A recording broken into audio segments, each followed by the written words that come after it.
anyway, so the, Zappa falls back on the ear, the floating organ of the ear, and McLuhan falls back on the floating organ of tactility, and and then Croker falls back as a ratio of where they put the predominance of their weight. They're in all the quadrants, but they just have a predisposition to be weighted in one place or another. Right. The ratios in the far right column of the tiny note chart show their genius and their flaw. They're all geniuses in their field, but it's they all don't get it all because they didn't have the interval position that I had.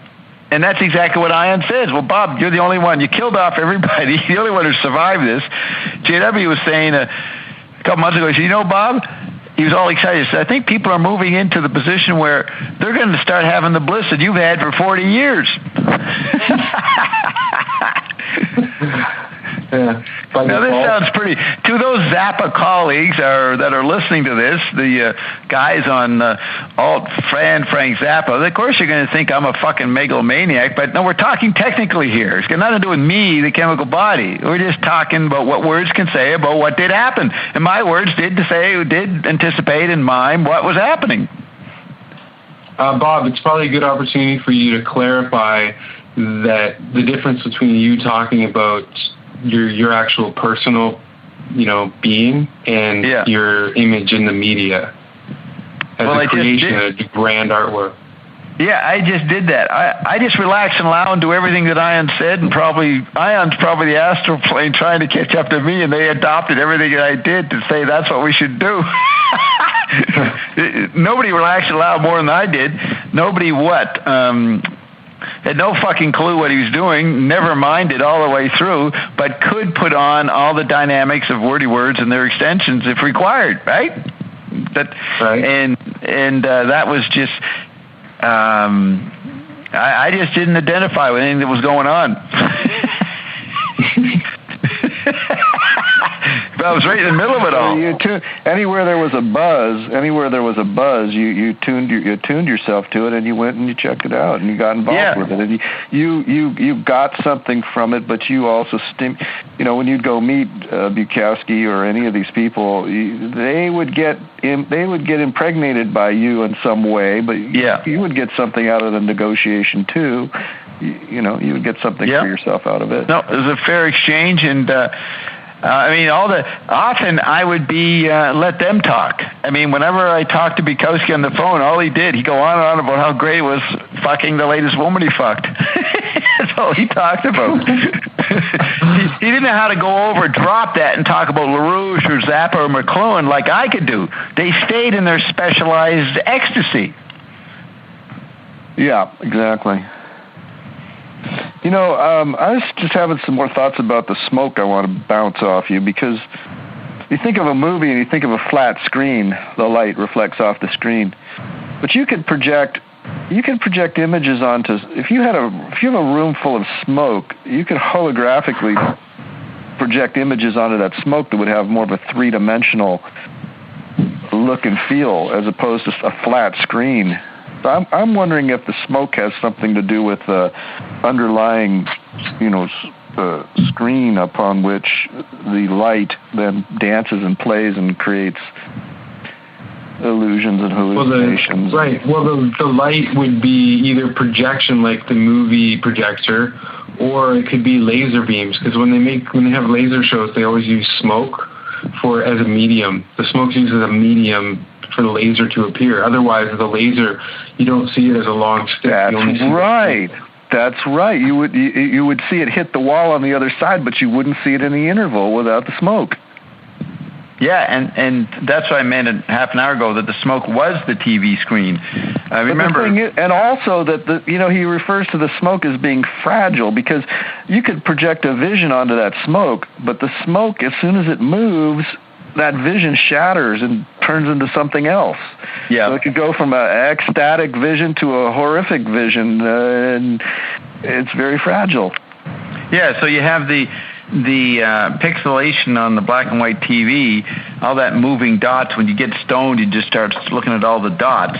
But then people would get conservative and rigid and put a frozen content into it. There's some human drama. You know what I mean? They'd limit the dot swimming, the pointillism, into an anthropomorphic scene. Yeah. And in that sense, it would hope it wouldn't move. It became pictorially obsessed. Exactly, yeah. You just, whip out another gun and flip another cell phone and to be distracted by what's really going on. Yeah, I'm thinking more of the 50s, 60s, 70s. But remember, McLuhan said because of the tactile culture, we'd get mountains of visual space, and that includes literate space and photographic space. Endless imagery, trying to not look at the pulsating quantum particles in the screen, the pixels bouncing, whatever they are, the cathode ray little dots. But the people would take acid or grass and get stoned and start staring into the pixel stuff and ignore the photographic. Yeah, but let's go back to the mention about how the music works and the smoke, and the pigs get upset when the ponies move the smoke. So the ponies in that case would be taking control of the medium, right? That's right. The counterculture, the satellite's going around the TV culture. The frozen pig culture is being threatened by the floating ponies who are coming in and they're going to disturb the smoke.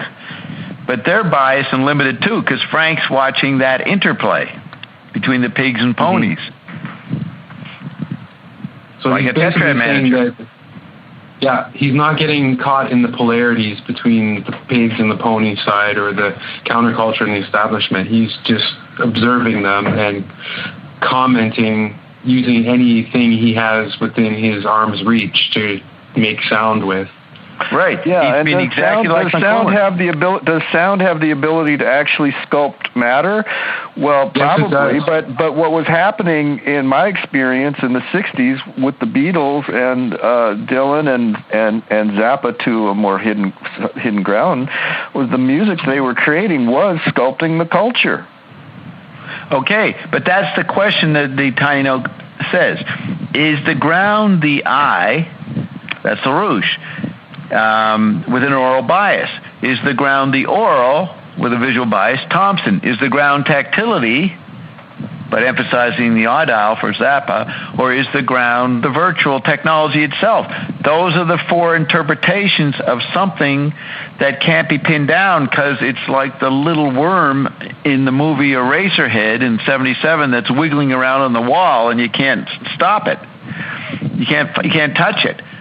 And so tactility, that's how you visualize tactility. It's something you can't put your finger on. It's like Quicksilver. Yet every art and science and new invention goes through a Broca spiral saying, well, it's all my version. And Zappa was biased towards saying the ear was the ground. Therefore, he got stuck. McLuhan said tactility was the ground. But he had to choose something, right, in order to express himself. He picked music. He thought he had to express himself. Yeah. Now, of course, people are human, He wanted to do it. That was his path to joy. Yeah. They used to say humans were forced to specialize. Bucky Fuller would talk about that. But now people can't specialize. That's the stress on everybody now. Yeah. They want security by specializing, but stopping too long in one specialization. Or in one body. Or in one body. Leaves them out in the cold very quickly. They can't handle the flux flowing inside out of quadrophenia. That's the name of that number 11, flowing inside out. The titles are I had a dream about that. I could take these words and make, fit it into the other guys. And, LaRouche is in here. They're all just, they're all extensions of the Android meme, because the Android meme starts around 1960. It's going to say, okay, I'm going to show the ear in hyperdrive. We'll get Zappa to do that. We'll show tactility in hyperdrive McLuhan. We'll show the astrobody in hyperdrive Thompson. We'll show Croker doing the virtual reality and people before him like Dr. Beater. And we'll have them all running around in the circle like McLuhan used to quote C.C.B. DeMille. You have a crowd scene by taking 8 people, have them run around in a figure 8, and it looks like a crowd, right? So you take these small number of memes and you mix them and you got an Android meme smoke thing that's swallowing everybody up. That's what I did, and that's what the chart is showing. And that's never been said before. An Android meme smoke thing. Yeah. Smoke monster? And then you go, wow. Finnegan's Wake already did it, in book form. Yeah. But you got Zappa, and he starts out his career as a musician because he figures he's got to express himself, so he picks the thing that he's most comfortable with, the fastest path to his joy. It's also the new art. It's also the new art. He was way more powerful than McLuhan because he had a new technology, the guitar. Right. But then he gets to the end of his career here with the Civilization Phase 3, and he knows he's about to die, and he's expressing himself using non-musical what was considered musical, non-musical juxtaposition of different parts of clips and mumbling incoherently. And not touring. People said, don't you miss, getting bands to play your music? And Orris says, no, I just want to hear the sound. This machine will do it all for me. There's no reason for me to do that anymore. Exactly. To get, he obsolesced them. Human scale. He was working with a human scale, shrunk down entire environment in his recording studio. Yeah, he was acoustically doing the internet before the internet happened. He had his own MySpace. Right. And that was the luxury. He's, a lot of people envied the fact he had his own studio right at home, and he had the latest technology. And the company that made this thing, Claviers, hired him or gave him the stuff because they wanted to see what he came up with it, because then they could find out what to do with it. And he said fuck you to the industry and did not sell himself into bondage. Yeah, he was a total. The key thing is how back in the late 80s and early 90s, him working at home just with a synclavier, how that predated everyone having their own MacBook or laptop where they can become their own producer of music, video, blogs. But in a way, it's kind of a puny point, because the average individual has everything they need to be a Frank Zappa. But who the fuck is a Frank Zappa? What the fuck do people produce? Well, that's because that type of expression doesn't matter anymore. Right. So it's like Gaga was good, but who cares? Everybody else has them too. Yeah, but everybody's making their puny little home movies, and who the fuck cares? Yeah, but wait a minute. Chad's making a very important point. That's why Zappa dies in 93 when the Android Memes dies.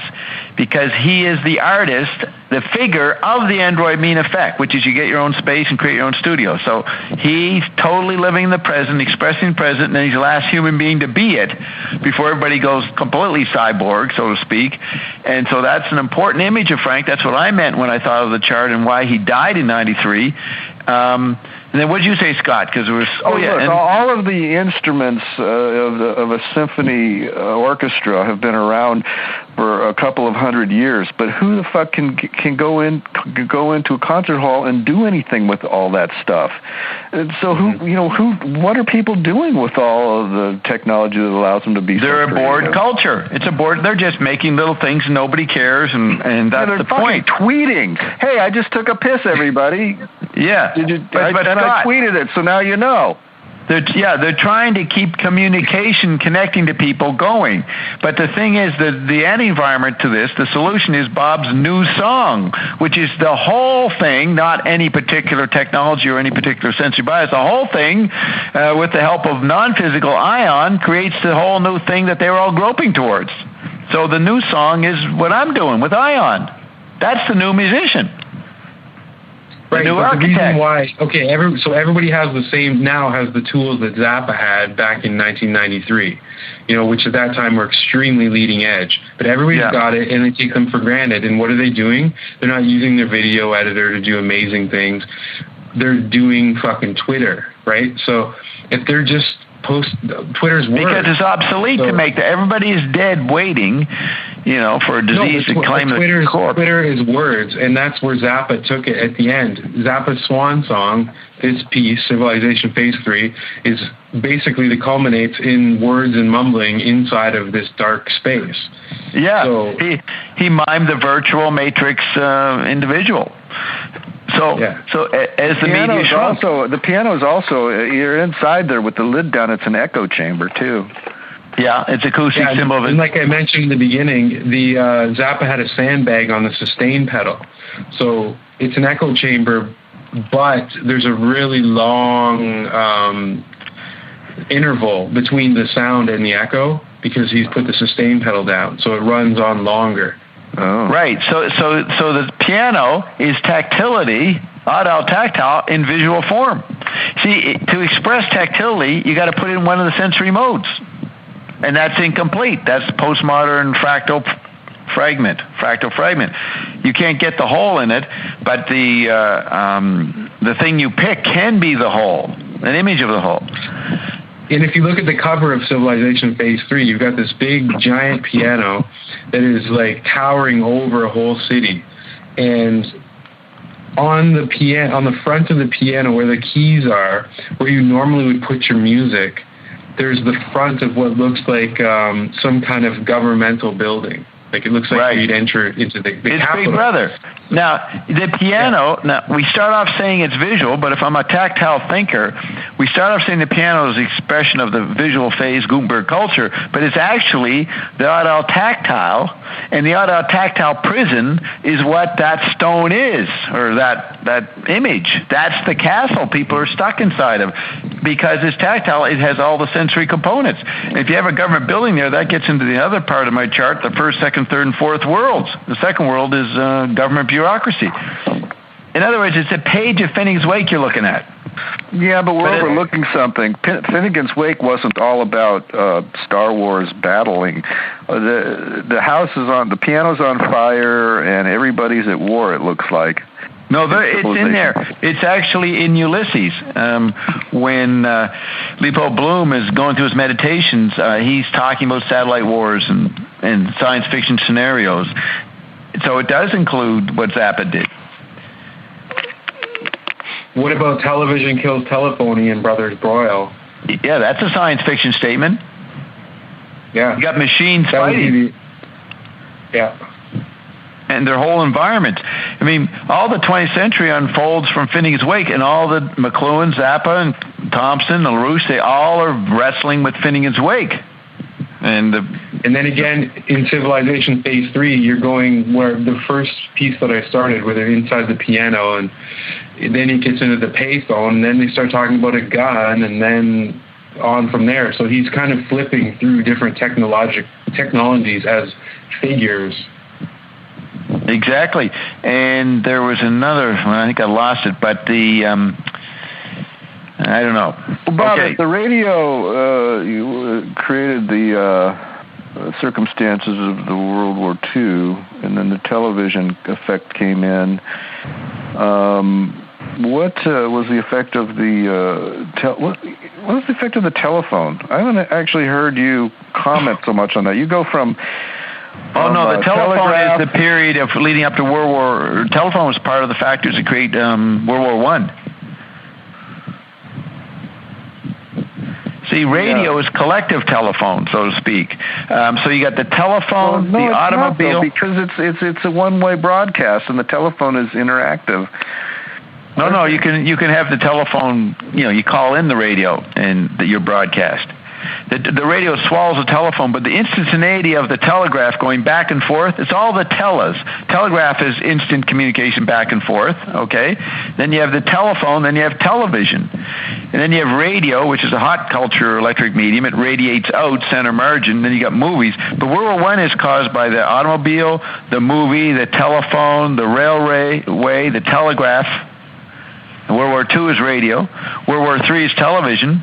And World War IV is Zappa's image of people in their own electromagnetic space or digital culture. That's World War IV, symbolized by the cell phone.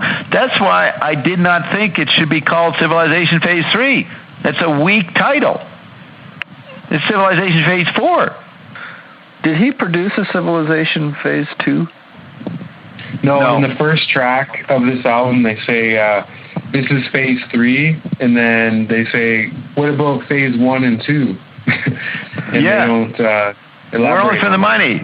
Is this Phase 3, Phase 2 of Lumpy and the Gravy? That's what it says on the album covers, right? Is this Phase 2 of We're Only for the Money? I just, hold on, I'll play it real quick. It's the opening part of the whole Civilization Phase 3. This is Phase 3. Well, get through Phase 1 and 2 first. Here's Phase 1. The audience is inside of a big piano, and they listen to it grow. You there, Bob? You there, Scott? Yeah, I think Chad dropped out. Yeah, he'll come back in. Yeah, the whole argument about what phase it is a tactile thing, because you can't determine what phase it is. Right? Weren't they just saying it's phase 10, phase 1 or 2? They're arguing over what phase it is. Well, yeah, but you've got, you go from tactility, which everything's disappeared, to then the after image and... it's a flux between phase. The eye tries to make distinctions. It says, over there is phase 1, that's phase 2. But you can't, it has no solidity because the tactile... You made a distinction between phases just going through from radio, telephone, to television, to digital cell phone. Those are phases. Yeah. Well, I don't mind using them. I'll use all the senses in the tactile matter. In the tactile manner, I'll use all the senses. They're temporary concepts, like the content in Finney's Wake. I'm back. I got cut off, so... Yeah, you just popped out. What we just heard is, which number is that? That's track 1 on disc 1.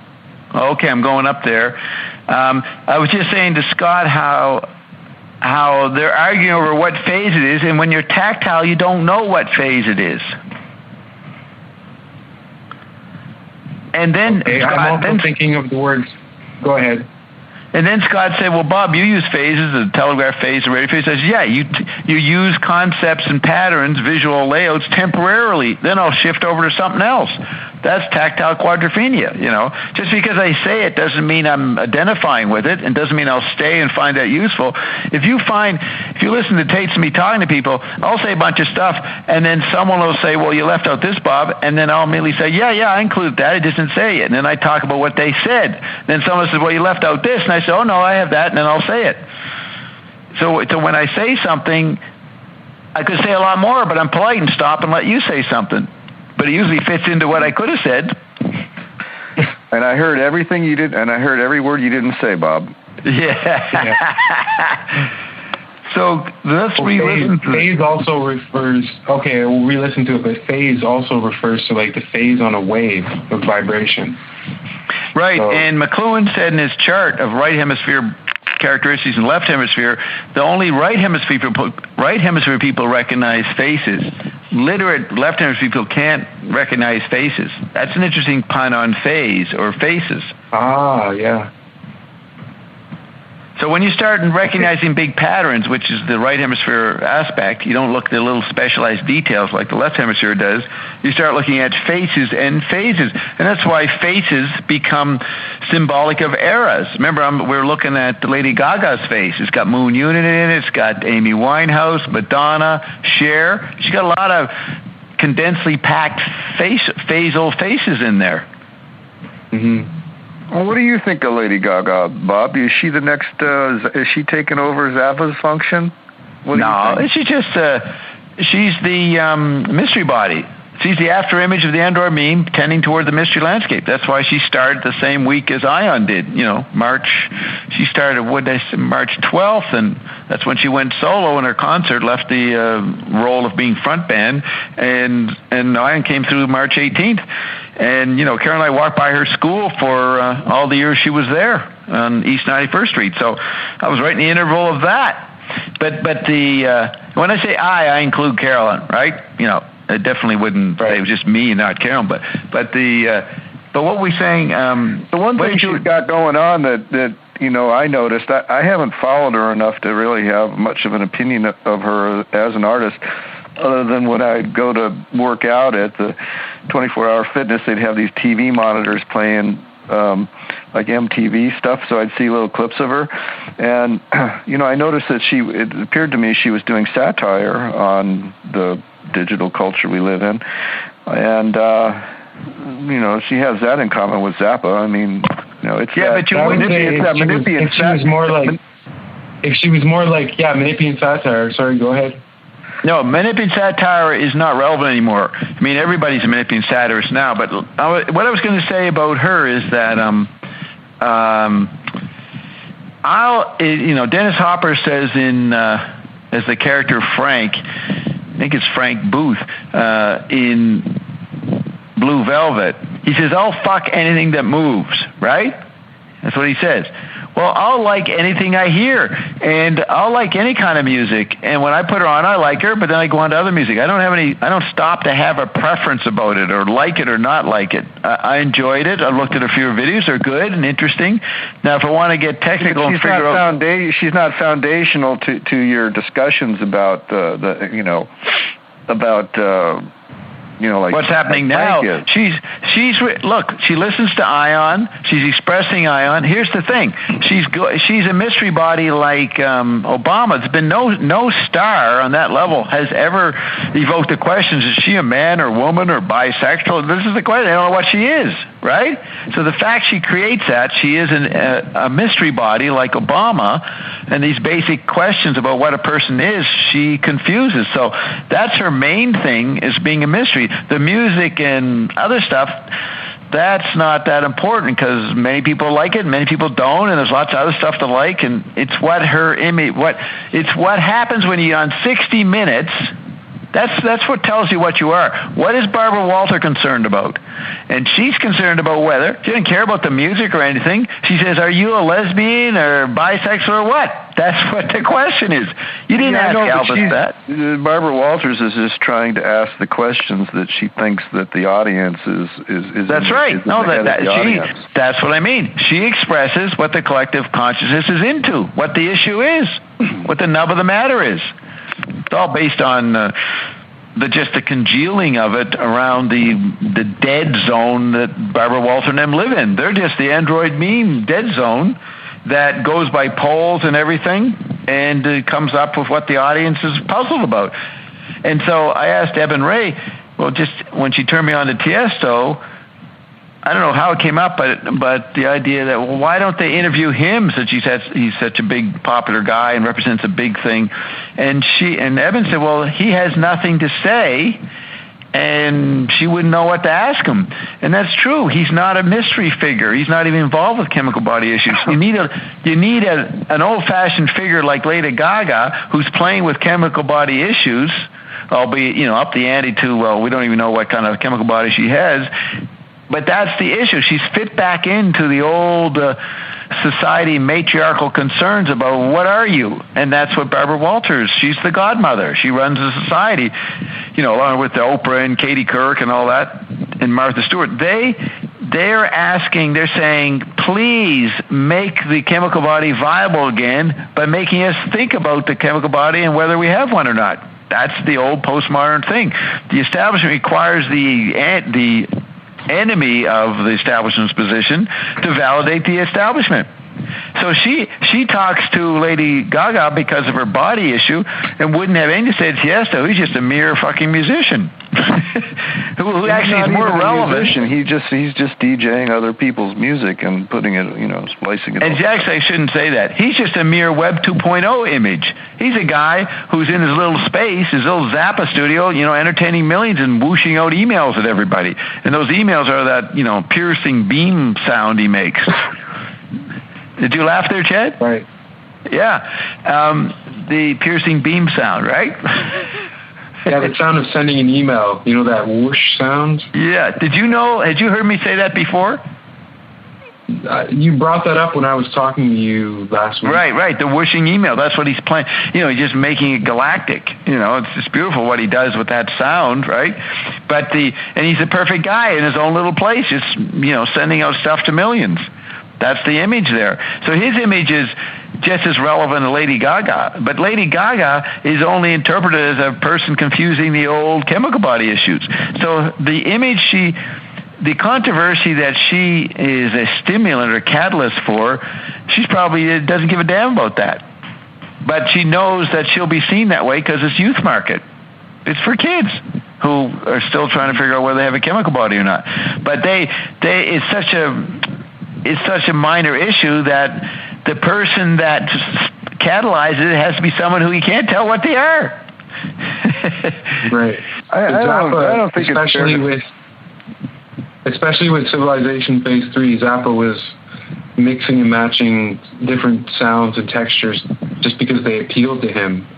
And then it's been suggested that the concepts, like the names of the songs and and things like that were added later. So in the case of Lady Gaga, there might be a similarity. She's basically probably just doing what she wants. She likes that kind of clothing. She likes this kind of sound. Just putting them together and then going with the suggested meanings behind it that people might ascribe or project onto her. Well, the quote from her, and this is relevant, I'll just bring it up here.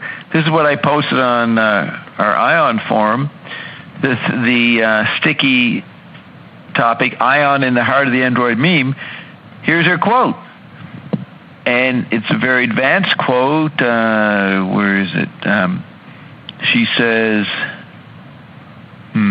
here it is. She says, I consider what I do to be more of an Andy Warhol concept. Now, she's named the right guy. Baudrillard says Warhol was the only viable, quote, artist, in the 1670s, because he was just replaying the simulation. He wasn't trying to be an artist.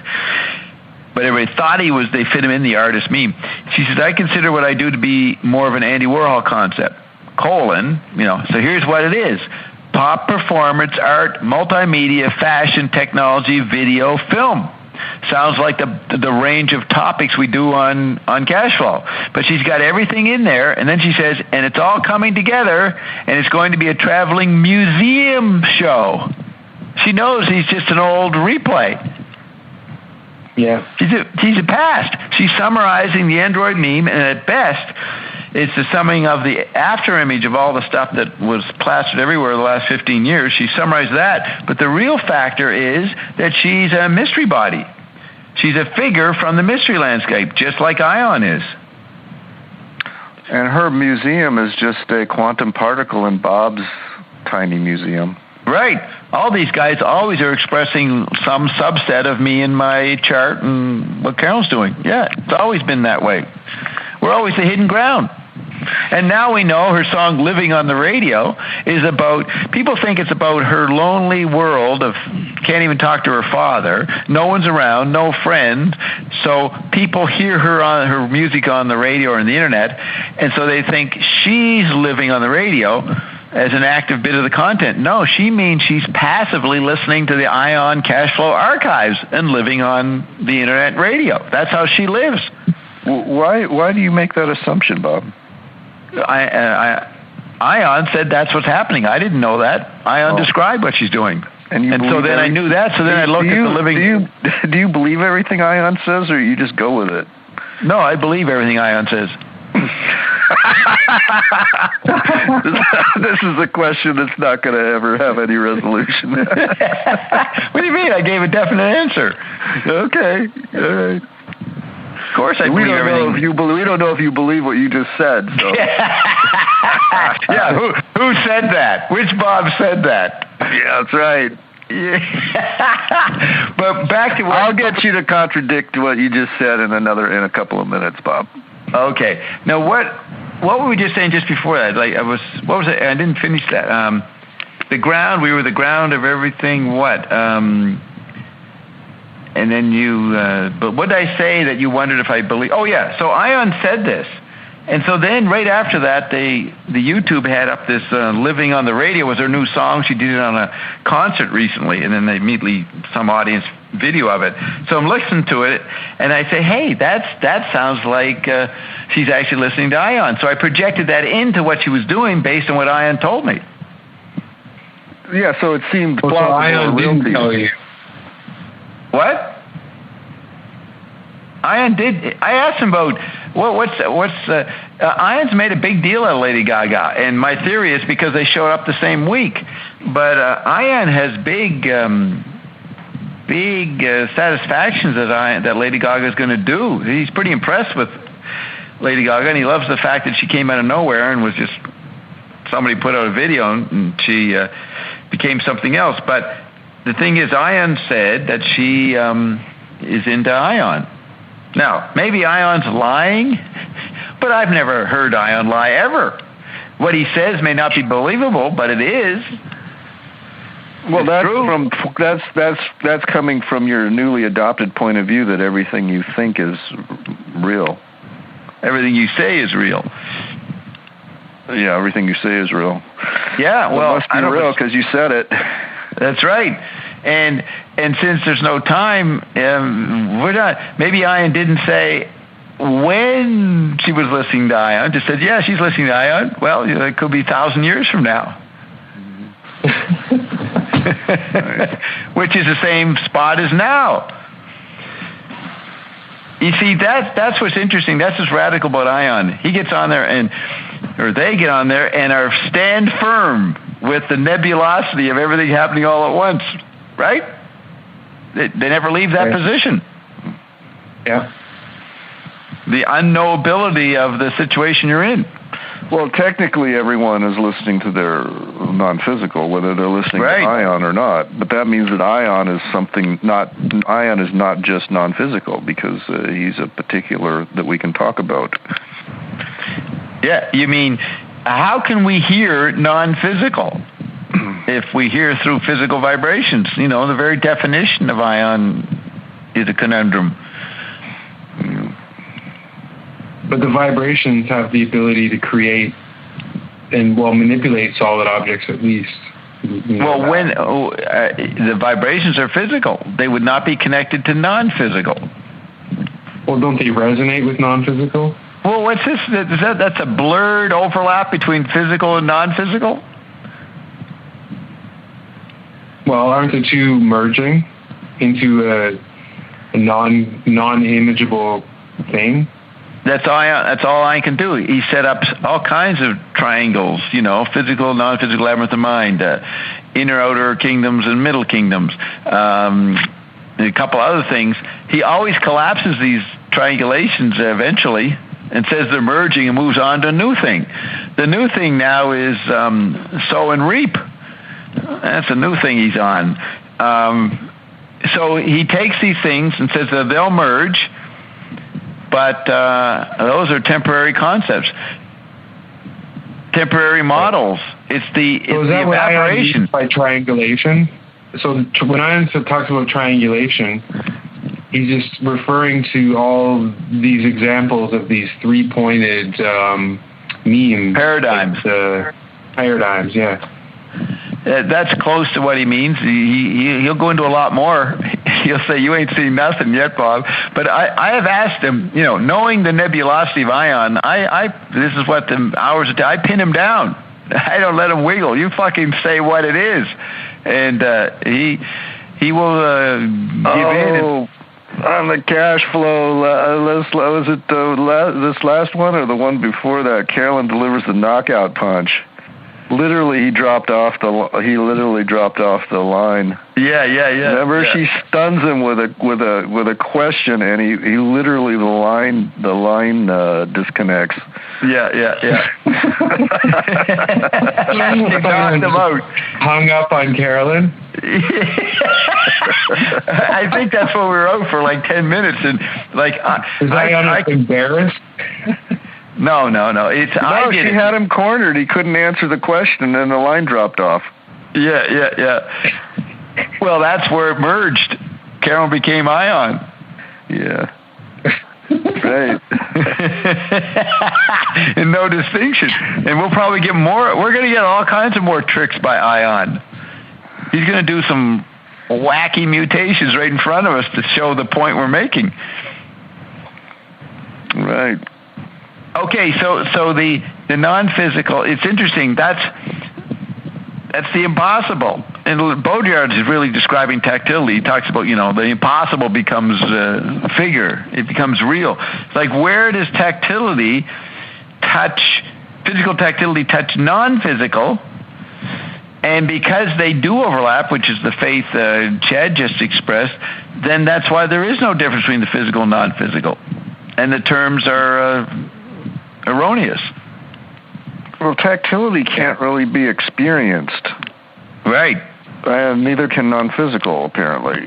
Right, and that was one of the first questions of Bob Marshall. He had one of the first sessions, with you and Chad, and he said, is the tactile in the guff? And Ian said, no. Yeah, and then you and him deliberated about what that might mean. On one of the first, maybe you've heard of Chad, the Bob Marshall dialogues. You say he was talking about the Father, the Son, and the Holy Ghost, and the mind, the non-physical, and the physical. And you were then suggesting that the tactility was one of those three, but then the more you juggled it, it kept becoming one or the other of the three, and then you couldn't figure out which one of the three was. Right, and that's exactly figure out any order to the three. And that's exactly what I wanted to mention over the last minute. You've set the background for it. Ion jokes on Cafe. He said, Bob's listened over 3,000 hours and he still doesn't get it. But what he leaves out is it's good that Bob, we've done this privately, it's good that Bob doesn't get it, because if you get it, you're stuck in the image you think you got. So he takes one side and says, Bob's an idiot. He still hasn't got it. But he leaves out the other side of the tactile interplay. That Bob's smart. He knows he's not supposed to get it. And what I mean in between is that you can't get what Ion's talking about in the world language, in the word world. It will become a mishmash. So I can't say exactly what... There are many aspects of what the soul is, or what this is, or what thought is, and antimatter. I've done many hours and had temporary completions, but then they get canceled. So I haven't finished yet on establishing anything about all the stuff we've talked about. Mm-hmm. And probably being able to live with that is my strength. Whereas most people, they got to have, some word to fall back on. Well, they've got to feel like they get something, and that getting something gives them some kind of key or social inroad, because they feel that they have to prove themselves greater than in relation to other people. That's right. So I also add that everybody has this... my talent is handling information and not caring, or whatever I just said I was. Other people have other talents, and so... I may not be good in something that someone else is really good in. So you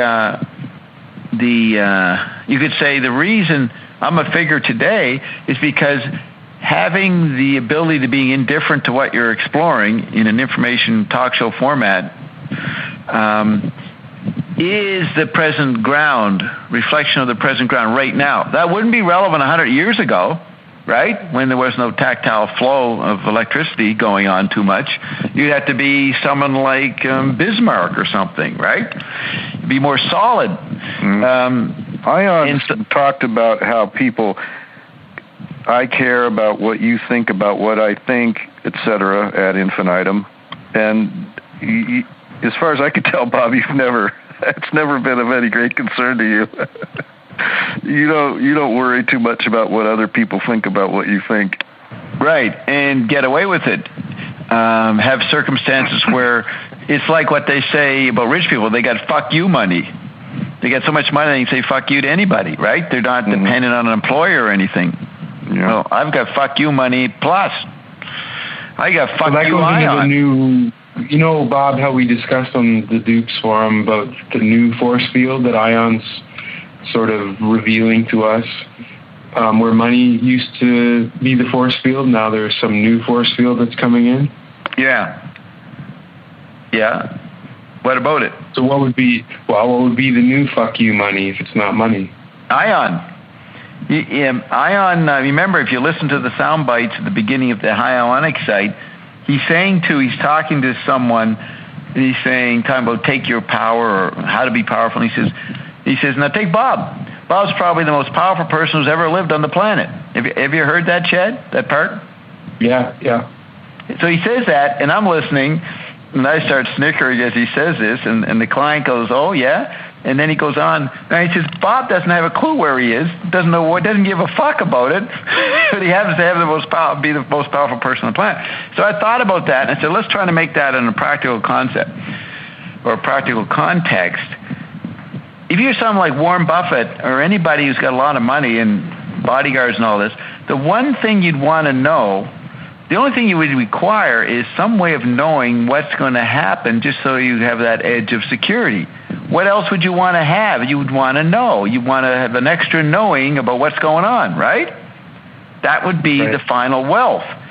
And so if you take that, you accept that assumption, having ion is the best bodyguard in so many levels. I can know anything about anything. So I've got the most valuable thing that a trillionaire might want. I've got it. So that makes me have the most valuable thing. So that makes me the most powerful person on the planet. That's how I take that. Yeah, I mean, JW has to protect his privacy, and you don't. That's right. I even got it better than JW. But okay, so you got the most powerful instrument, technology, and this is even you guys don't even know the half of it of what we can do, and it's pretty astounding.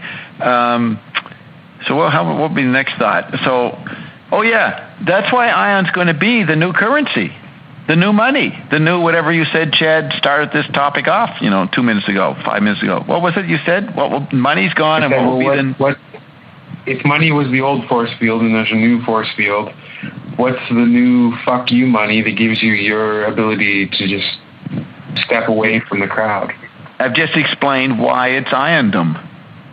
I remember Terence McKenna talked about this transdimensional goo. He'd go on the DMT trip, and the transdimensional machine elves would show up with this transdimensional beach ball of substance, and they'd be passing it around to each other. And when you got a hold of it, it could become anything that you projected into it.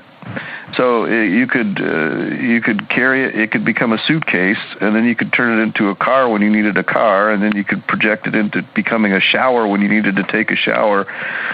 So it was the ultimate currency because it would be more valuable to be able to know what's happening, like what's going to happen. Well, if you're creating it, if you're creating it and you have confidence in your ability to create, then you do know. Exactly, because you know what you said, and what you said is what gets created. Yeah, I'm not entirely clear on what you say is what gets created. I haven't fully bought the shop on that one yet, but it's like Bob was saying earlier. I'll say goddamn fuck you, and then I'll cancel it the next moment, and what difference does it make? Okay, what is Chad saying that you're not sure about? Well, go ahead and say some more, Chad, because I probably wasn't fully listening. What was I just saying about words creating? Okay, so Scott was talking about this matter that you can shape into anything, and that would be the ultimate form of currency. And then I was thinking, well, not if people like Bob have access to things like ion, because then they could actually know what's coming. Yeah, and we'd know what you were turning it into. We'd know what you turned the ball into right at the moment. So what I'm saying, we know what you turned the goo. Bob's dependent on ion to find out what the fuck's going to happen, and then that creates a dependency. Bob's had this confidence long before he ever encountered ion. I mean, frickin' the intelligence agency stuff, getting on the radio and talking about his role in the Kennedy assassination, and Bob's never been concerned about his safety and well-being that I can tell. Yeah, and the thing is that I don't need anything, but in the realm of external outer kingdom technologies that are there to help you a little bit, I got the best one. Don't necessarily need it, but I got the best one. And when you listen to me on cash flow, I'm telling Ian to fuck off occasionally. I really show I don't need it. Right. Well, that's what I'm getting at, is that I'm not saying everyone, that Bob needs ion or anything. I'm just saying that Bob mentioned that ion would be that new currency. Yeah, so for everybody. Bob is an example, but Bob didn't need ion in order to do that, but other people might think that they need ion in order to have that level of confidence in their knowing of what's going to happen.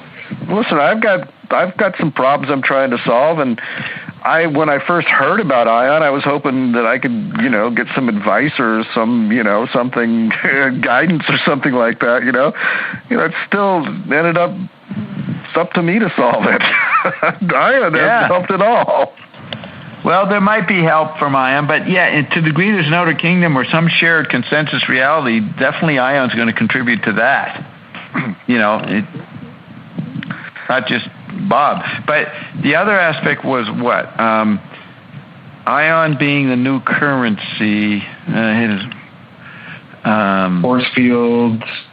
Yeah, so you're saying, Al Capp, his cartoon Little Abner in the early 60s had something called the Shmoo, SHMOO, which McLuhan talked about in Understanding Media. The Shmoo was this little white fluffy animal or something that would become whatever you want. If you wanted to eat a steak, it would turn into a steak and you'd eat it, and then it'd be there to do something else. So the very thing you're talking about is a replay of Al Capp's Shmoo.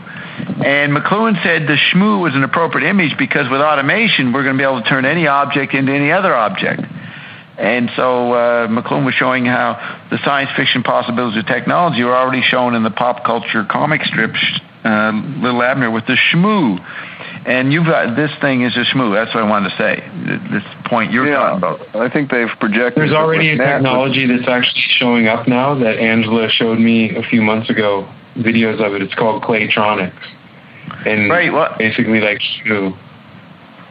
Well, I think Ion is the ultimate Shmoo because he moves you towards being able to have automatically a Shmoo experience. Whatever you do have, it'll be there. He's moving you towards that. Without the hardware, without the that would be your mouth if you really believe. Do you really believe, Chad, that what you say is what gets created? I've always known that, and that's been my way of, if I got to a point in my life where I kept having negative or crappy experiences, I dug myself out of it by talking my way out of it. But when we talked the other day... What do you mean talking your way out of it? You mean like a salesman? Okay, I would start changing the story that I told other people about my experience. Or let's say I was doing one thing in life. Let's say I was just like playing hockey for 14 years, and then I decided I wanted to get into music. The minute I decided I wanted to get into music, I would start telling everyone that I was playing music, even if I just bought my guitar yesterday. And I would talk it up and talk it up. And there's not been one thing that I've done in my life that I haven't become masterful in, whether it was programming or sports or drawing, masterful within like a year. Wow.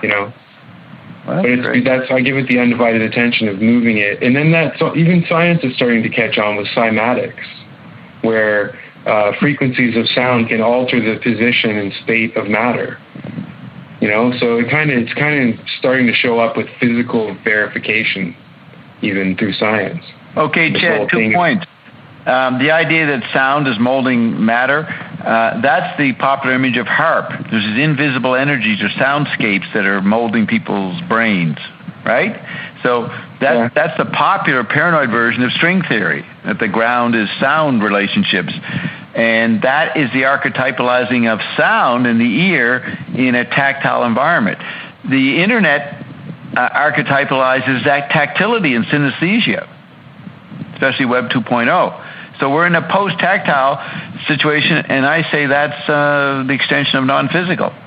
That's what's happening right now. The other point I want to say before I forget, Chad, talking to you a week or two ago, you wouldn't say totally that you always knew that because for some reason in the art world, you didn't know that you could create stuff through your mouth in an art context and thought you had to make art objects. Remember that point we were talking about the other day? Right, but but your point, now you're talking about art. I'm talking about generally in life situations.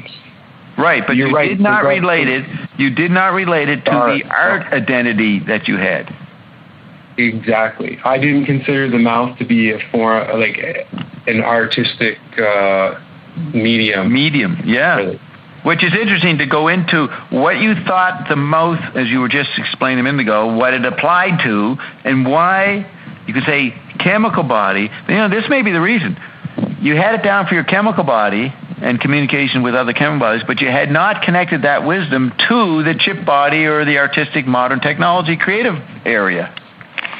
Exactly, and because all those technologies archetypalize speech, even if I was at home by myself for 4 weeks straight, and if I started to feel like, I really need to get out and talk to people, meanwhile I already had been communicating and being artistic because I was sending emails or talking to people on the phone. and there's no difference. Once you make one medium of expression more than or less than another medium of expression, it's almost like you've altered your sensory bias. Yeah. From a state of like complete closed system to having it cracked open, and then you're becoming biased. You're sending out emails and communicating with people. Overusing that medium, you get numb, and you start nostalgically looking for chemical body supplementation. Exactly. So that's where the balance and the yoga of the and the quadrophenia and the sensus communis, that's right. That's what it's all about. Juggling it consciously, knowing you're going to get feeling you're missing something out. And then Ion comes in and completes it with the whole thing about stop judging, sorting out others, whether they're more than or less than, but also even with your experiences, if you put some of them more than and less than, then you're definitely going to have stronger contrast. And you're going to start to feel like, okay, my computer experience is so less than. I'm just sitting here on the computer when I used to be out there talking to people. Well, if you make your now less than compared to your past, then Ion would say that you're headed for like a little extra contrast, which you probably will do, get yourself in a sense of lack so you can have contrast so you can appreciate where you were or are or could be. Yeah, precisely. You will keep curating contrast to know where you are. It's almost like, you're in bliss in the non-physical, and you pop into the physical for a few minutes to feel that, and then you go back to the bliss. Then you pop into the physical again, that pulsing back and forth. If you made a separation between the physical and non-physical. Right. So, Chad, where are you with this idea that you could stay physically in your body and never? Well, he's totally down with that. Yeah. Oh, absolutely. Like, you know what, Bob? When I heard the beginning of Last Cash Flow, I was like, that's great, because now publicly on Cash Flow, you're talking about the way that I've started to really feel over the last 6 or 8 months, which is I don't know the fucking difference between physical and non-physical anymore. And I remember when I was in Hawaii talking to Bob, it really sounds to me like Bob really truly doesn't know if he has a body or not. You felt that when you were with me in Hawaii in April 2009? Well, in our discussion in April 2009, when I was there talking to you, there were some things you'd mentioned, and I can't remember precisely what, but it was something to do with physicality and our hang-ups about getting stuck on images of what physicality is and what real is and what synthetic is and all those kind of hang-ups. And I'm starting to see that to get shed of those hang-ups opens up a whole new layer of clarity. Empty-headedness, exactly. And I called Scott last week when I was talking to Bob on the phone. I called him Teflon Bob because he's got non-stick coating, and that serves him well. And that's tactility. The tactile sense cannot identify with any particular sensory conduit that comes in. Well, then that becomes the part of you that's bigger than your meat sack. It becomes sort of indistinguishable between non-physical, the way that you're using tactility. Yeah. The idea of tactility. I mean, the idea is growing within me that there is that which I am, which is much greater than more comprehensive than the meat sack, as it were. I like the meat suit. Somebody came up with that one. And that, so then the life of the meat suit becomes a little less significant in terms of... you're dropping your identification with the solid physical image. Yeah. So that is growing within me, but I don't know that I still... You hope for so much physicality that I have not arrived at the place where I question, whether or not I have a physical.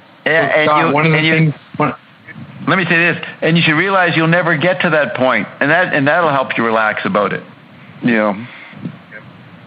One of the things about me is that I always put the emphasis on words when I was a youngster.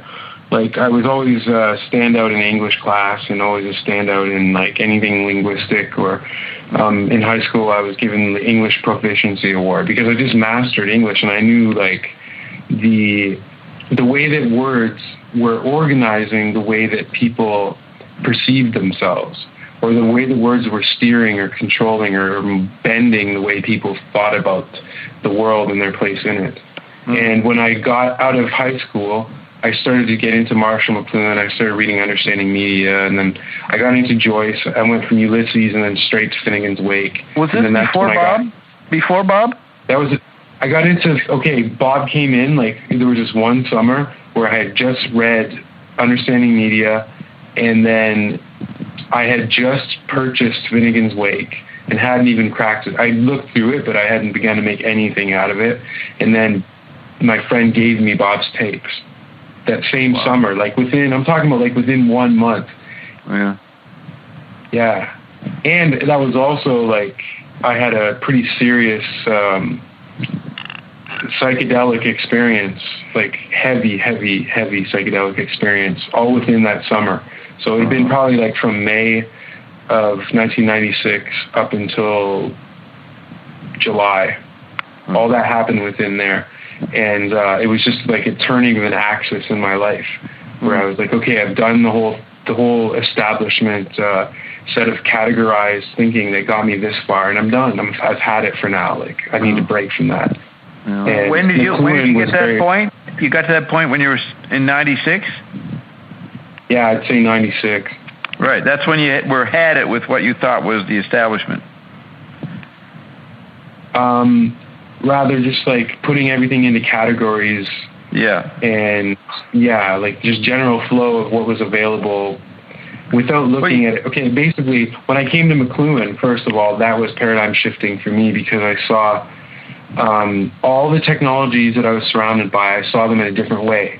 I got in the car, and all of a sudden, I felt like I could feel the amputation that had happened in the human being when the car externalized the foot. You know what I mean? I started to become aware of all these things from reading Understanding Media. And I would look at the nervous system that was externalized in all the power lines. But especially when I heard Bob's Media Ecology. We were literally driving along in a car, and I heard Bob's Media Ecology for the first time played in the car on the cassette deck. And as we were driving along, I was looking at the radio and the lights inside the radio and things like that, and I could feel the radio environment. And then I looked at the car, and I could feel the automobile environment and the effects of it. And it was almost like all my open systems of non-self-aware senses were starting to become aware of themselves and return to being a closed, unbiased set of senses.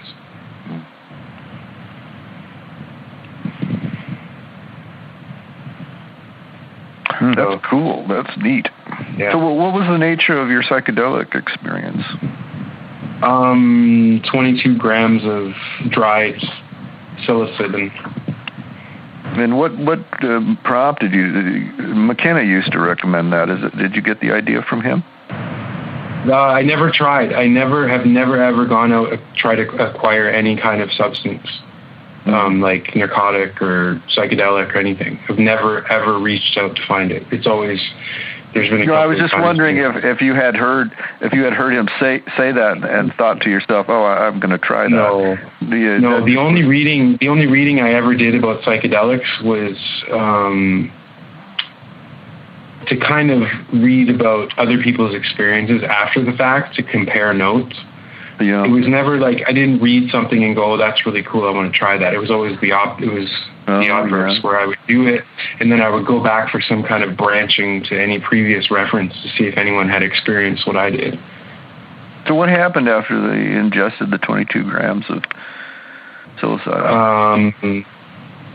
It was probably a full 24-hour experience. But it was brought in little by little. I didn't even notice I was doing it. I didn't say I'm going to take 22 grams. My friend just made some tea, and we drank the tea.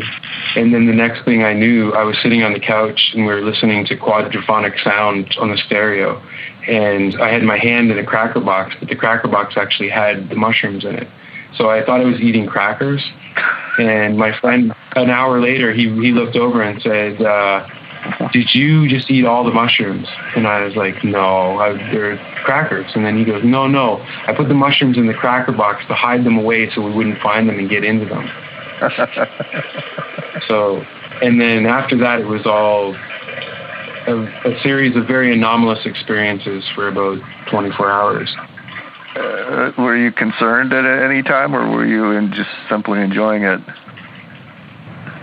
There was a period of extreme terror and every aspect of my physical being completely burned. But then once I got cool with that, and then, we'll use the new platitude, relaxed and allowed with being completely burned, there was a feeling of what I can only describe as nirvana, an absolute, pulsing, very calm, pulsing bliss inside of this, blue-tinged, never-ending light kind of thing. So, and then it became very cool after that. It was really chill. But the whole thing about there being no time, and I had experienced that pretty heavily on that experience, and even so much so as watching the seasons cycle all within that moment. So I would see the leaves, or the buds would come out on the tree, and then the leaves would fall to the ground, and then buds would come out on the tree again, and I'd watch the cycle repeat. And then I was seeing things that were my future experiences, which are now my past experiences, because I've actually experienced the things that I foresaw when I had that experience. So I've been pretty, all these kind of things that kind of softened me up for the whole ion experience. And I've always been experimental with myself. And I figure I'm alive here. I don't know what the hell life is, really. I'm not going to be completely, I'll be careful, but at the same time, I'm not going to put myself in a vault when there's a lot of things I can try out there, and nothing's hurt me yet. And I've only come out stronger and more knowing through it all. Hey, was I just using the tap without the mute on? I was wondering. I heard water. Yeah, I thought I had it on mute. Sorry about that, but it didn't. I don't think it ruined anything. It wasn't that loud. Okay, good. No, it didn't interfere. I want to wrap up soon. So what? We got into this. What were we talking about just before Chad went into his hyper-subjective experience? We were talking about the physical, non-physical, and I felt that there was something I didn't finish. What are you implying there, hyper-subjective experience? Well, that's what LSD does. It extends your central nervous system. It extends your subjectivity. Basically, if you want to use the three kingdoms, you become very aware of your inner kingdom to the expense of your outer kingdom. Oh. To the expense, you said? Or to the lowering down of your outer kingdom perception, awareness. They might synesthetically join. Synesthetically, you're looking at the outer world, but what you project on it becomes so immediate. Mm-hmm. It is all that Ian talks about, timeless, create and be, do whatever you have, right? Be, do, have whatever you want. You think it's right there. We were talking about how... Okay, Bob, we were talking about the not being aware of the difference between physical and non-physical. Right. And when I was about something about my detachment. Okay, so I didn't care or something, and a tetrad guy... It seemed to me like you didn't know, that was it. Yeah, what, do you recall what I said or how I communicated that to you when you were here? That I didn't seem to know I had a body? Oh, okay. So you're like, what's it like to meet me in person? Some people think I'm a nice guy in person, but it's not the same guy that's on the internet, because that's my chip body. And it's not the same guy you're on Harold Channer, because that's the TV body. And I was explaining that to you. Yeah, you were going over the 5 bodies, but also there was something more to it. I don't remember exactly what it was. I think maybe you were telling me a story of what you told someone else Oh, I know what it was. You're talking about someone who you talked to on the phone on CKLN, and they called in, and you were asking them, they were in some kind of a mental state, I don't know what it was, and you were asking them if they could feel their lower body, or if they could feel their feet or something. Mm. Do you have sensations below your waist, or like, do you have any awareness of your body below, like, your upper body? And the person said, yeah, I can feel tingling or something. And then you said, okay, good, you're on the right track. In other words, it sounded like you were pointing out that not everyone's aware that they even have bodies, because they lose track of them in all these different four bodies. They'll lose track of their chemical body kind of thing. And the whole thing, you can never really know any one of them completely anyway, so you don't really know if you do have any of those bodies. Right. And you're saying, when you heard me do that, you said, this Bob, he actually believes he doesn't know he has a body, a physical body. No, I said, I think Bob's still not convinced that he even has a body, or something like that. The jury's still out. In Bob's world, the jury is still out on whether or not he even has a body. Whether I even showed up. But as Ion points out, he's totally eternal in the sense he's not aware that he has a body, but he gets the least little contrast, little hangnail on his little tiny finger, and it's like, Carolyn, what the hell? How do we fix this? What's going on with my look at my finger.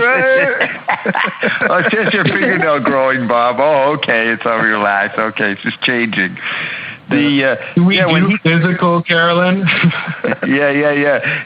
He points out by that, saying that it's good to be hypersensitive like that, because you're aware if anything goes on. And he says Bob will never get a major disease because he's so aware of any little slight disturbance. That's as far as it goes. Bob looks after it right away.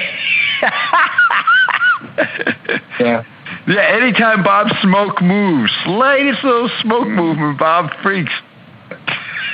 Bob gets nervous when his smoke moves. Zappa was actually describing a super healthy, sensitive person there. Yeah. He says nerve endings. So do we want to go into, do we do a part two? Is there anything more about the Zappa stuff you want to go into, or we hit the main points? We hit the main points, I think, because when you go to the side one, it's really just establishing the space inside of the piano. And people are describing how it feels like. There's not much room in here, and I think I'd rather be in a drum, and I'd rather be with strings and that kind of thing. What's that line? Very analog. Yeah, very drums analog for the first bit. Yeah. Was it drums get noisy? What's that line? The drums are too loud, yeah. No, I don't think that's it. I'll put in drums and see what comes up. No, nothing. So why wouldn't drums come up? Drums are noisy. Drums are noisy. I think that's from a different Zappa album. Oh, okay. Where's? You sure? Maybe it's from Where Elephant Money. Now there's 7 notes in an octave, right? The next octave would be the 8th note. And so there's seven colors in the spectrum of light when you break light down through a prism. And so I was thinking, you strum your finger over the strings of the piano, and through synesthesia that could evoke sensations of light and color and sound. And whereas a drum it doesn't have that range. It's just a boom, boom, boom. Yeah, it's very what's the word for it? It's touch. It's tactility. It's simple tactility with no pitch and no spectrum of colors.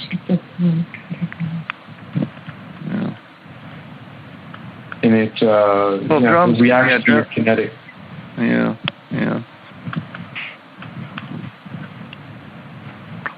I can't find. Yeah, drums are too noisy. Yeah, there it is. Drums are too noisy. You've got no corners to hide in. Now, remember, McLuhan said, this is where Zappa had pretty good, youthful, tuned-in pitch. McLuhan described radio as the tribal drum. And then Zappa said, drums are too noisy. You've got no corners to hide in.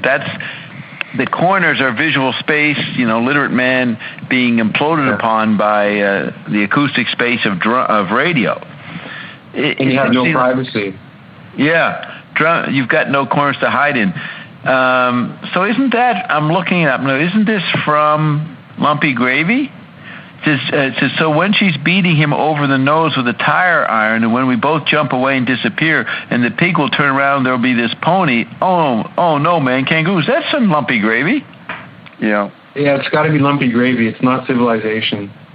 Oh, I see. Right. We don't have all of Lumpy Gravy in this transcript. That's what's happening. No.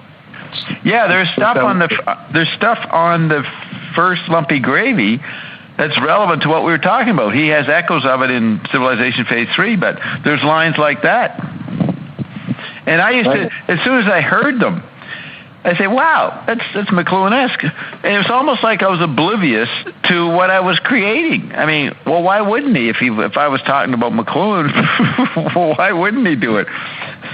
Why wouldn't he have that McLuhan meaning in there? You know what I mean? But it's interesting that he included the Lumpy Gravy stuff, because that brings the analog into the digital. He's taking something that he did 30 years earlier in a different environment and bringing it into this advanced digital project. And that's exactly the method for, now he might be creating Neufeld, because Neufeld's uniqueness about his studio, he explains to me, he's got all the latest digital equipment, but he goes down to Connecticut and buys old vinyl equipment, and he mixes in vinyl ambience with the digital, and that gives him an extra punch, because the vinyl is beautiful in its own atmosphere. If you mix that in, which some people are nostalgic for, it completes the digital. So if you're saying, so here's Frank doing it conceptually. The old environments become content for the new environment.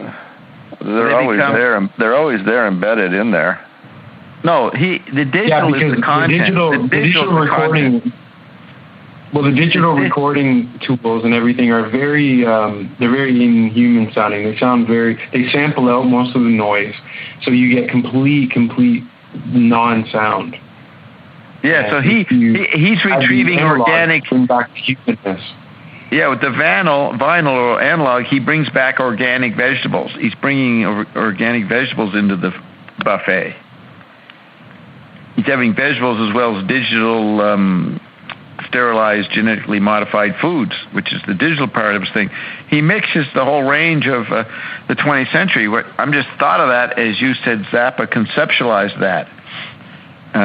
With the lumpy and I guess he's mixing the digital and analog there, because did he use the analog version of Lumpy Gravy? Well, it would have come from an analog. Yeah, but did he digitize it? Are we hearing the digitized thing? You see, Dave digitize it.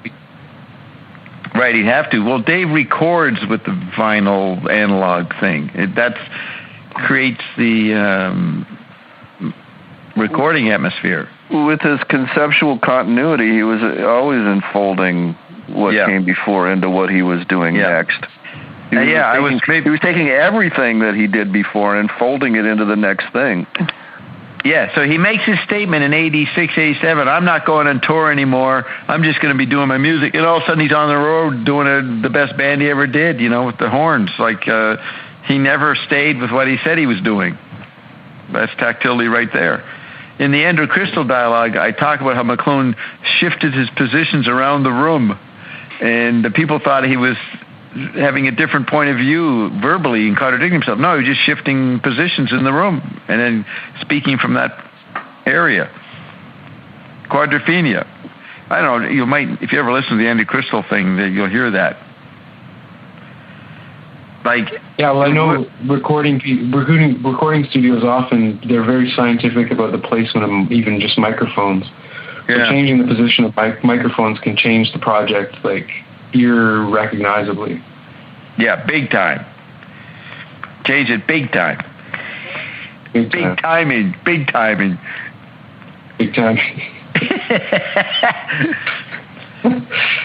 Wasn't that a phrase? I'm going to hit the big time. That was the old phrase in the 40s. Yeah. The archetypalizing the old visual space-time. I'm going to make it in the big time. Big time. I'll make Time magazine. Yeah, and that big time just became time code in Frank Zappa's home studio. Just time code for him. I was thinking that Time magazine, big in the 30s and 40s and 50s, it was still, before the atom bomb and the end of time in history. So you made Time, big time. People magazine is not Time. It's timing. Every week, who's the face of the week? Who's the timing aspect? You know what I mean? People really was the name the cover name for a magazine called Timing. Because by the 70s and 80s, people understood instinctively timing as opposed to time. Right. So there's an instant pattern about sociological trends in a world that doesn't exist anymore. So I end our non-existent tactile dialogue with that amazing quantum paradigm. Oh, well, no, but one more thing. What the hell is Ion talking about with time? How do you talk about timing without it being embedded in a concept of time? How can you say there's no time? Time, right. When people call time, they have a concept of duration. What timing is meter. So it's like the frequency of the beat. Of the tick-tock. Fast tick-tock or slow tick-tock. The uniform tick-tock and the space between the tick-tock. Yeah. And what was the other one? The previous time was defined as, how'd you say it? Duration. Duration, right. Oh, duration. You're always trying to ask Ion about, did that happen in, the 1800s or something? He goes, well, can't relate. We don't have time. Which seems ridiculous. It seems like he could attach a number to it. No, he can't. It happened in 1899, even though we don't experience time. That would be the appropriate number to attach to that year. But here's the thing: Scott, can you hold it? Evergreens used to say that they couldn't figure out what time it was when I asked about a date. So they actually had the same problem. You can't tell in the real space they're in what time it is. But the thing is, that the solution to that is you say, who was president when something happened? What was the coincidence? Well, how about this one, Bob? A year represents the one rotation of the Earth around the sun. Why don't you say, well, how many times did the Earth rotate around the sun? No, Ion says it this way. How many moons was it?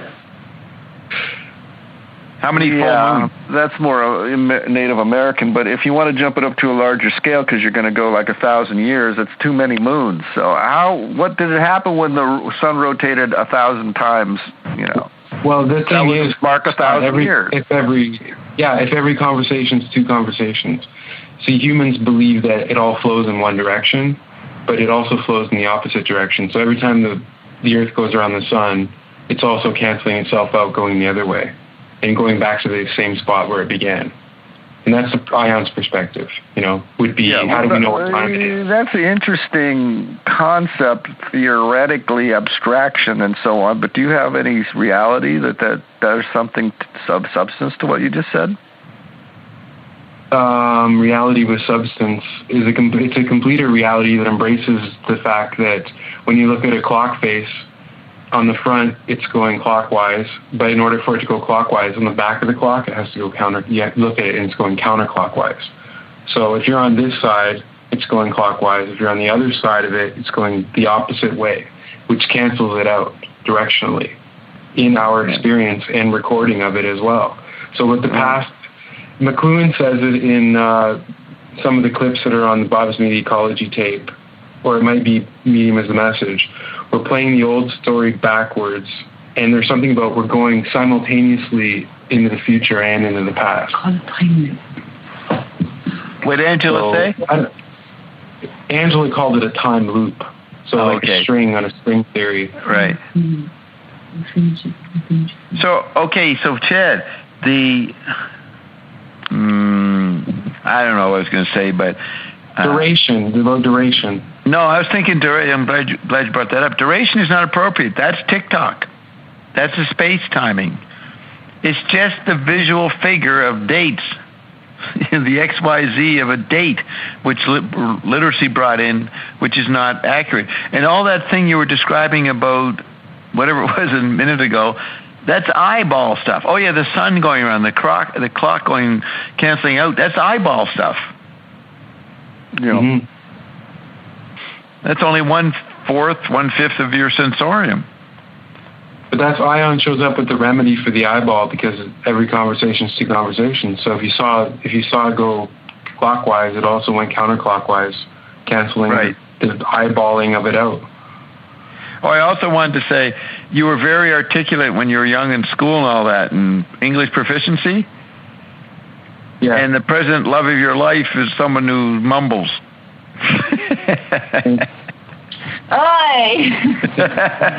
Mumbles from, my ears point of view.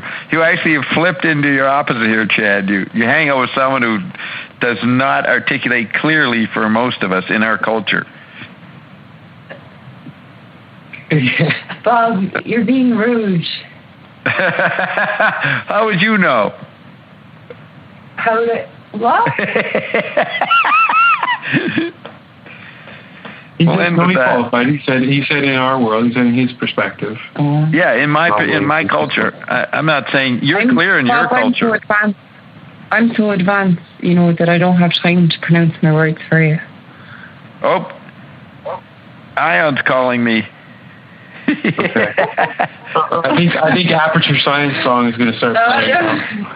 Yeah. Okay, so I think, hey Chad, if you're ready, willing, we'll do part 2. This was really good. I really enjoyed the talking about me. It was great.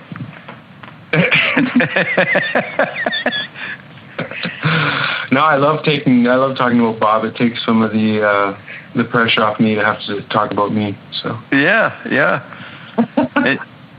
We're talking about me right on the day you're featured on Information Farm. Yeah, exactly. Right away, I don't waste time. Like, get me on with Bob. We got to talk about Bob. Hey, everybody, look at Bob. Look what Bob did. Pass the buck. So, Scott, do you have any wrapping up statements? No, I'm done. It's been fun, though. Yeah, I enjoyed it. Thanks.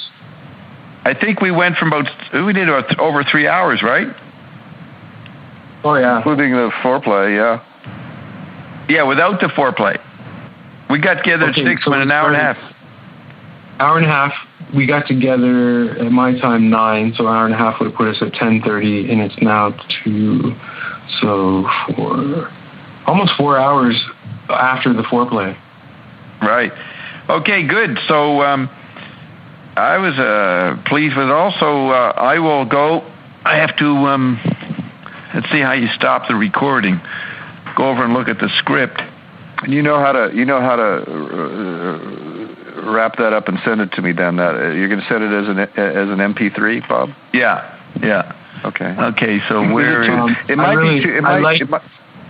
might be too big. I like having Scott's input too in these conversations, because Scott has all the readings, like the long Phatic Communion and exegesis on the tiny note and everything. So I know that there's someone here that has the knowledge of all the stuff that I've studied as well. So like we can bring it to a pretty cool level by doing that. Yeah. Oh, thank you, Scott. And thank you, Chad. Thank you, Angela. Thank you, Bob. Thank you, Carolyn. And I'll press the 9. That file might be too big to send through email, so you might have to upload it to that whatever that services you use. Yeah, look, I pressed. Yeah. It ain't stopping the recording. And you can always upload it to Matt Shepard's site. You got the password. What? I'm pressing 9 and it's not stopping the recording. No. I know what. It's star 9. Sorry. No, it's star 9. I didn't do the star. Okay. Where is this being? Where